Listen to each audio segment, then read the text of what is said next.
Welcome to Pub Talk, the unofficial official craft beer podcast of Oklahoma, where we're all about the three B's, beer buddies and bullshit.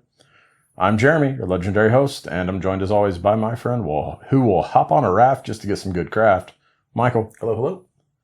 Today we're coming to you again from the home studio, but with the pleasure of chatting with Ben Allen of Craft Magazine. Craft is celebrating 1 year of publication in October, so we'll chat about all about the journey. Before we dive in, make sure you've hit the subscribe button wherever you're listening to us so you never miss an episode, and follow us on social media at Pub Talk Podcast. All right, let's get started. So first of all, thank you for being here. Thanks for having me.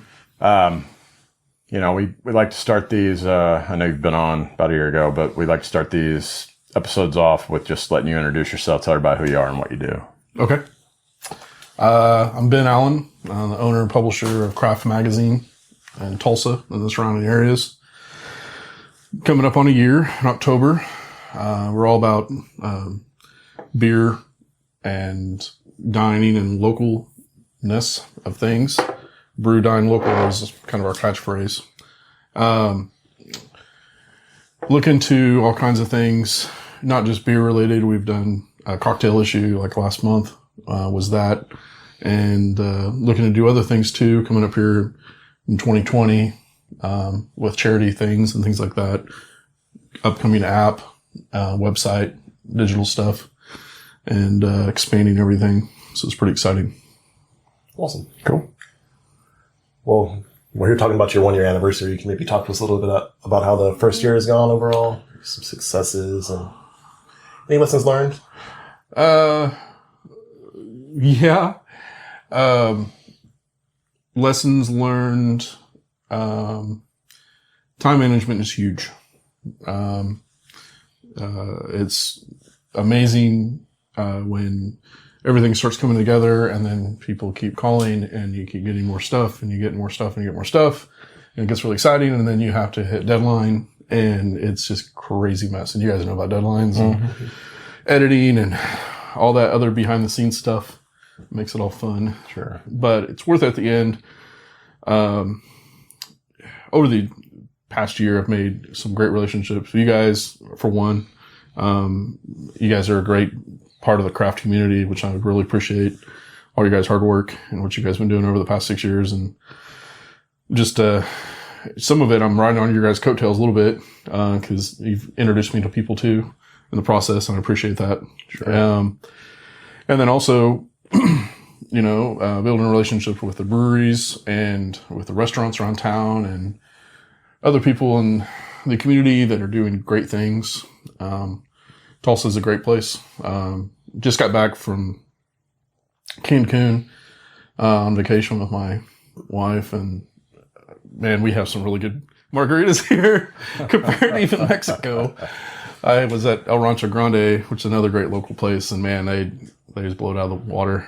But I did learn a new drink called the Iceberg, which is you take a Corona Extra or a Dos Equis and you put frozen margarita on top and it just floats on the top. And then what happens is as your beer gets cold, it doesn't get cold. It doesn't water it down. It just gets it with tequila and everything. And then you just keep drinking it. It's out of this world and it's great in a Yeti. So tip. I think Cancun's about quantity, not quality. Yeah. So I guess sticking with the theme of the first year and everything, let's go ahead and talk about, we're going to have an anniversary party coming up here in a few weeks. Can you talk to everybody about what all's going on and where they need to be? Yeah. So, Nothing's Left has graciously, gave us the opportunity to host it. We're really excited about that. On top of hosting it, Travis and Lacey, owners, are going to be working with me to create the first craft magazine beer, with Hefeweizen as the style. So we're calling it Craftenweizen. And I'm really excited about that. I was joking about it with Travis, even by next year, because I'm always future thinking about getting some cans made up, kind of like they do with Wild Brew. Oh, sure. And they're like, yeah, we can figure that out. I just got really excited about that too. I kind of geeked out having your own can out there, limited run, but just have the one beer. I'm really excited about that. And getting some cupcakes with Not Your Grandma's Cupcakes out of Broken Arrow. Try to keep it local. And also Prairie Fire Grill is going to be catering it. It's going to be a good menu. If you haven't had Prairie Fire Grill before, man, their lobster rolls, if you like lobster, is out of this world. They have 2 different styles, like a cold and a hot one. It's legit. Basically just come and go. It's at 6:00. It's on the 24th of October. And we're just excited to celebrate it with everybody. I think we're going to be doing, we're actually having some cups made up as well, some pints. So we're having a pint night where if you buy a beer for like $10 you keep the glass kind of thing. So I'm pretty excited about that. And then we also have some future stuff with other glasses down the road, which I can't talk about right now. But it'll be really cool. So, and I think that's it for the October party. Cool. So everybody's welcome. It's kid friendly too. Right. So Here's, you've talked about a couple restaurants so far. What have been some of your favorite places to dine over the past year that have good local craft beer too? Well, Rancho Grande, Mexican wise, just legit. They do have some local beers there. Nola's has a Cabin Boys French Ale, which is legit beer. And they also have a rotating tap. But one of the surprising ones, to me at least, is Jane Delicatessen, over on Mother Road around there, 11th and Lewis-ish, I think. They have a rotating tap out there with really good local beer, and their food is out of this world. If you ever get on their website, Facebook, they had a little campaign going with Dane, one of the owners, eating sandwiches, and he put it in slow-mo, and so you can see all the juiciness and all the stuff falling out of the sandwich as he eats it, and big smile at the end. And it was pretty fun, but they're a good group out there too as well.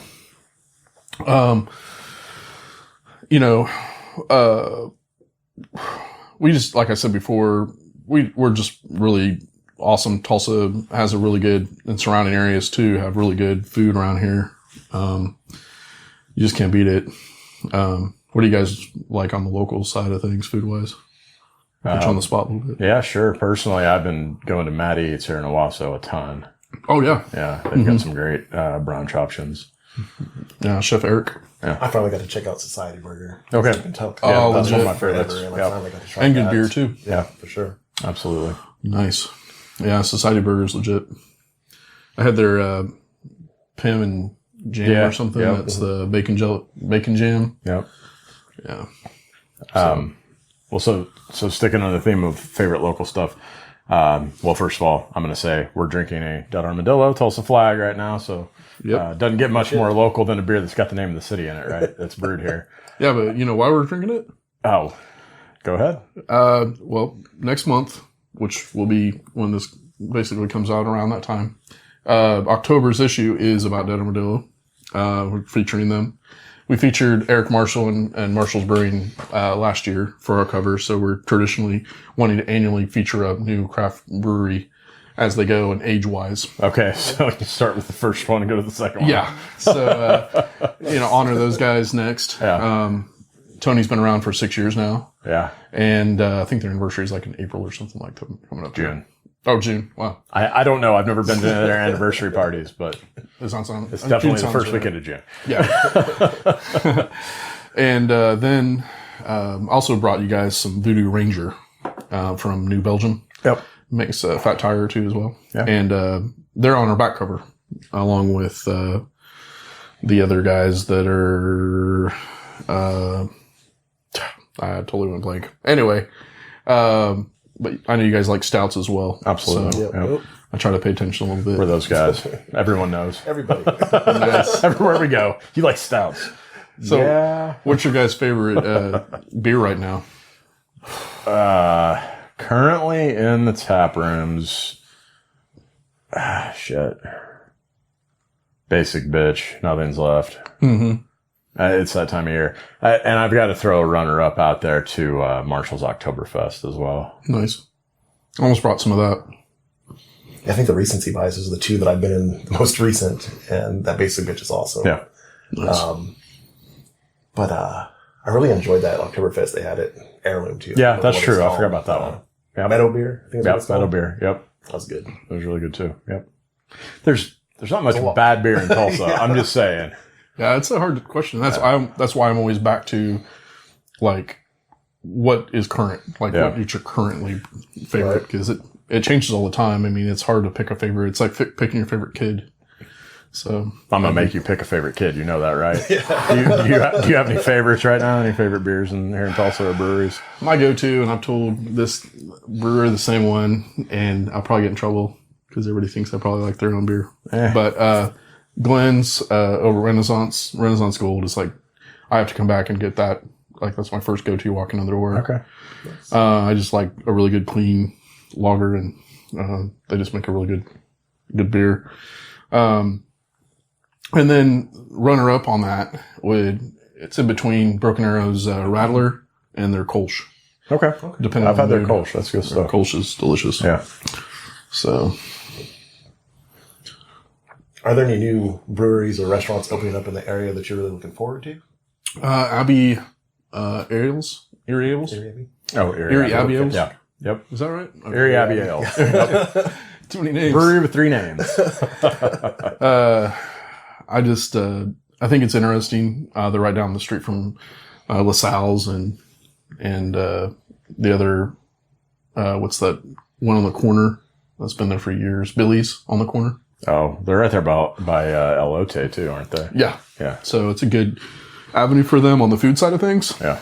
I think it's important to have the food and the beer. Oh, for sure. That's going to drink more beer. help them grow a little bit, or you can grab some, maybe some partnerships with that. You can go to LaSalle's first and you head down to grab a beer from there.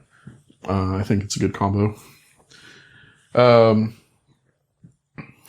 course, with, I haven't been out since they launched, but I went to their launch party, over at Rapture. So I'm really excited about that. Yep.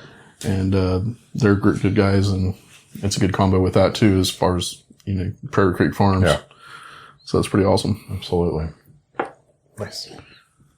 So we've talked about some aspects of the magazine, but I guess maybe the most important one would be where people can pick up a physical copy and or view it digitally.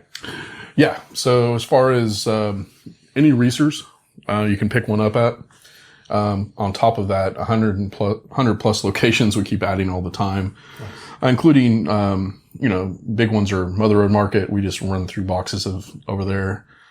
Jane's Delicatessen, anybody that basically, if you flip through the magazine on digital end of it, you can find out most likely they're going to be there, to be available. We try to hit those. Anybody that's featured in the magazine as far as like on the cover, especially, or if there's an article about them, if they're not normally an advertiser, we try to get them, first dibs on the magazine as well. And digital side, what we're planning to do on that is, beyond just the digital like issue, where you can flip through it, but I'm going to set it up eventually where you can have links to it, where while you're watching it, you can click on the link and it'll go right to the website, or make the phone call. One of the benefits that I'm working on with the app coming up here next year, it might be the middle of next year at this point, but, is working with other restaurants and breweries about craft loyalty points. So if you visit them, you can actually check in through the app, somehow, or we'll figure it out how it works. But you gain loyalty points like you do with other restaurants and things. But you might be able to get craft gear with it, or some other benefits, like maybe a free beer or, free appetizer, yada, yada, yada. So it'll benefit you to do that, and not just with a gift card or something like that, but also might be able to do some surprise events, some pop-up stuff that we're available at, that you show up, maybe you get extra craft points for that. Or if you're a part of the membership, you might be able to get extra craft things that nobody else will get. I'm trying to get that together where you have little VIP, giveaways for those members and stuff at different events. So in case you couldn't make it to Hop Jam, but we might have Hop Jam gear, so to speak. That's a good example that we might have picked up. And then that way, if you're not able to attend, because there's so many places to go with all this stuff, that be able to get some of that gear still and be able to share it that way. But also want to do some partnerships with you guys down the road, and do some really cool little things have some plans on that we can talk about later. But we can combo and collaborate with and have some fun with it. Yeah. So there's a lot of different things to do with it. But we're excited about the growth of it. We went from 48 pages to 72 pages over the year. Yeah. It's gotten a lot thicker. That's a big growth for us. And good paper quality too. We went up in paper quality, and quality is really important to me more than quantity. I really want people to be proud of it and be able to show it off, and people to like it, and it won't just go away. You don't want to just toss it at the end of the month like a flimsy ad, that you get in the mailbox or something like that. And that's a good segue to the magazine. It just looks nice when you open it up and you're looking through. Do you have a favorite photo you've taken for that thing? Well, I'm a photographer. I've done that for 15 years plus. That's even why I have a f-stop on my wrist. Nice. Okay. Pretty dedicated to it. And I was thinking about, as far as the other day, because we were talking about photos and stuff with somebody else, and I had the same thing come up. And as far as one of my challenging favorite times on like a cover shoot was this most recent Canes cover. Okay. I was with my wife, and we jumped out on the highway at 11:30 at night on the bridge that overlooks Canes. So that photo literally is me hanging over the bridge with a camera, looking like a sniper, and with a long lens on, and trying to take a picture with cars buzzing me. Like if I would have put my leg out, I would have clipped a car. And then it looks really weird because obviously you see a guy carrying a backpack around walking into incoming traffic. Yeah. I'm surprised I didn't get the cops called on me. Yeah. But nowadays, I would have called me. And so, and then what made it worse is we just got a new car recently, but it has one of these key fob things. Oh yeah. And what happens is that God. it's, you can start the car with a little push button start, and I can leave it in my pocket and somebody could drive off with it. The only problem is when they stop it, they can't start it back up again. That's kind of the advantage of it. And also, like, if you put the keys in there, you can't lock it with it in there, yada, yada. Well, the problem is I got out with this in my pocket because I normally drive everywhere. And she drove off without me. And then I left my cell phone in the car too. So she couldn't stop the car. So she kept driving, and she was driving around the loop in downtown. And she tried to give me a call to find me, and the phone rings in her car. Yeah. Yeah. So she was really happy about that. That was a good night. It was a good night. all for the art. All Picture for the was worth it. love For of the one art. photo. Yep. Hey, you got what you needed. But it was worth it. I'm proud of it because it turned out well. Yeah, it's a great photo. It was one of those things. I wish I would have had more streaks in it from the time lapse things, but I really didn't have time to do that. I don't have a tripod or anything. Yeah. But it is great stuff. Nice. You guys, over the years, like, have you guys had any favorite people that you guys like to that you've had really good podcast with? That I know the video stuff is really cool, new. And I'm really excited for you guys. We get that question probably every time we interview somebody. It's usually after we've wrapped. Oh, Yeah. No, it's all good. I don't mind answering on the record. I have a few, Yeah. like a group of favorites. Yeah. You put a gun to my head, you make me choose one. I'm always going to go back to Eric Marshall because that was the first person we interviewed in the industry.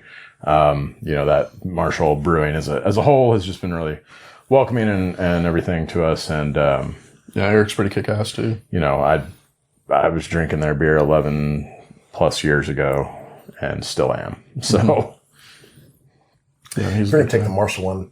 I think I'm going to say Iron Monk because it was our first out of town one that we went to. nice. yeah. And on the same boat, been drinking their beer for a while. Their milk stout and still wheat and stuff. And Yeah, Matt. plus Matt's awesome. Just an awesome time there. Nice brewery. Matt's awesome. Barktoberfest coming up. Roof. I don't know.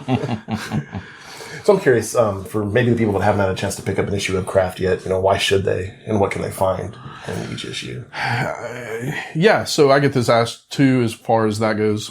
A lot of people were confused when we first came out that we were going to be a party magazine.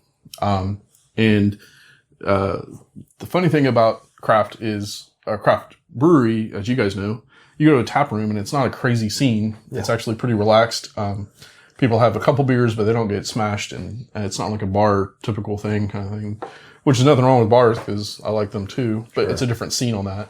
Yeah. Same thing goes with the magazine. So it educates people as far as it's not just for like out of towners. A lot of the locals I found out over the year after talking to locals directly, readers and everything, didn't even know about some of these places that were down the street from them, literally. I had people that lived on 11th and didn't know about El Rancho Grande. They had driven past it, but at different times of day. And I've always, they say, just like all of us have done in this room probably is, oh, I'd love to go there sometime. Yeah. But then when it comes up and you're in Jinx or something or in Sand Springs and somebody goes, hey, where do you want to go to eat? You don't necessarily come up with, it's not like it's a bad place to suggest, but you don't go, oh, that. Right. Or you forget about it or you can't remember the name. Yeah. Craft is there to educate them not only on the back end of things, because people love the behind the scenes. It's kind of like this room. It's really cool. You guys can't see it, but I'm looking at koozies and all that kind of stuff and all this history in this room, and it's really cool. And then people like to see that nowadays and want to be educated on it, and feels like you're a VIP member when you get a chance to be able to be in some place that somebody's not. Gotcha. So I'm behind the scenes with a lot of these restaurants, telling stories that maybe some people don't know about. We have a No Limit Women in there, which is a great thing about women in industry, which is kind of a nice surprise. Sometimes people think it's just all about beer or whatever, and they open it up and they see No Limit Women, and it's about, a lady that owns a business that's about spices, or a lady that her son had heart surgery, and they started a foundation because of it. And so you kind of have those surprises that are in there. I love it because it gives me an opportunity to express myself artistically. I work really hard at it. I have 6 kids, but this is my 7th. And I'm just really blessed to be able to do it. I get to drink beer. It's 6 o'clock in the morning, right, guys? Yeah. Right? Sure. Yeah. It's early. I started at 9, but whatever. yeah, there we go. Never know. It's behind the scenes. So, this is take 12 as well. But anyway, I just like the whole aspect of it, and people have been doing that, and I just love to be able to have people that are going to be able to know about Tulsa and know about what great things we have going on, and eventually, move on to other things too. There's just so many good things going on. Tulsa, we're really lucky to live where we're at because it's growing like crazy. Yeah. Oh yeah, we see that every day with the brewing. Which I guess kind of on the same note, we talked a little bit earlier about the app and some of the future plans beyond right now, but I'm curious if there are any additional expansion plans or anything like that you want to talk about. Yeah. So going to like, Wild Brew and going to Hop Jam and meeting other brewers from other part of the state. Yeah. Like Iron Monk and, Vortex and, other guys out there that are, wanting to get more exposure, and because of the, out in the Oklahoma City area, they've told me, and maybe I might be wrong by this point, but there's nothing like craft out there to promote them out in that area. I don't think there is. So I think it would be a good opportunity for me to expand to Oklahoma City in the next coming year, and then start at OKC Craft. That would be totally separate, article wise, totally ad different and everything else. So it wouldn't be a mirrored. It would be a lot more work involved, and I'd probably have to hire bigger staff, but it would be a good opportunity to talk about the same thing, but in Oklahoma City aspect, or Stillwater, or Ponca City, and yada yada, Bartlesville, and Muskogee, and things like that. Awesome. So, and to retro back to my last thing, as far as the new breweries and stuff like that, and they're not new, but I got a chance to finally go out to Muskogee, so props to that. Okay, nice. Unbelievable. I got almost the full, I got 8 beers from there. Cause they have 4 to a flight, and I had 8 beers, and, there's not one of them I didn't love. I think we did 12. It's not a competition, but yeah. It might have been more. It's insane. So shout out to Muskogee. That's worth the drive out there. Plus there's another axe place out there too. Oh, okay. Called Rack. Yeah. So random acts of kindness. Nice. So Okay. kind of fun. You can make a trip out there. Nice. Runs barbecue too, and I can just go on about Muskogee. So Everything. Yeah, there's so many options that the little cities around Tulsa. And, Yeah, for sure. Yeah, everything. Do you have anything else? I also want to just give some shout out to Jeremy right here. He's been with us with We Report the Brews and been doing a great job for us. I'm really excited to have him on the staff. We need to get Michael involved now and get that going around here. We Report the Brews too. Yep. Might even be like when we expand to OKC, it might be a split thing. Sure. So that'd be kind of a cool thing. Yeah. And share the wealth on that and have a little fun with it. That way you get two different perspectives. Yeah. Yeah. But anyway, I'm just glad you guys had me out because Absolutely. really excited about this. A little nervous too. On Rainbow. That's what the beer's I have my wife tapping me on my shoulder every once in a while. Well, as we wrap this up, is there anything else you want to throw out there, mention? I guess I'll throw out craftmagok.com is where to find more info, right? Yeah, absolutely. And we'll be expanding on that coming up here next year with new digital articles that we'll be covering between months. Oh, awesome. So we'll be able to actually go out and report, kind of like Tulsa World does with like Tom Gilbert. Oh, and by the way, speaking of Tom Gilbert, November is Tom Gilbert on the cover. We're going to be talking about First Draft, their 15th anniversary. It was a big part of First Draft. Yeah. And Tulsa Press Club. Yeah. And I don't think Tom gets enough credit out there as well. He's always behind the scene cover on the other end, and he's an amazing photographer and covers great things and knows everywhere I go. So I thought, what a great idea to have him be spotlighted and talk about his end of things. Heard he's a really good racquetball player and all that kind of stuff too, back in the day. So it'll be interesting to see what I can pull out of him. Sure. So cool. Well, thank you for coming on and Sure, thank you. chatting with us. And thanks for letting me write for you. yeah, well, thank you. That guy said, "Don't let the door hit in the vagina on the way out." That was hilarious. Good idea. You've just listened to another round of Pub Talk. Thanks again to Ben from Craft Magazine for joining us in the studio today. Make sure to pick up an issue the next time you're out, or check them out online at craftmagok.com. If you like what you heard today, show us some love all over social media at Pub Talk Podcast. And to continue getting alerts every time we drop an episode, don't forget to hit that subscribe button on all your favorite podcast apps. To find out all you've ever wanted to know about the show and more, head over to our website, pubtalkpodcast.com. And remember, folks, there's never anything too big or hard in life that you can't handle it over a few beers with your good friends. So until next time, just chill to the next episode.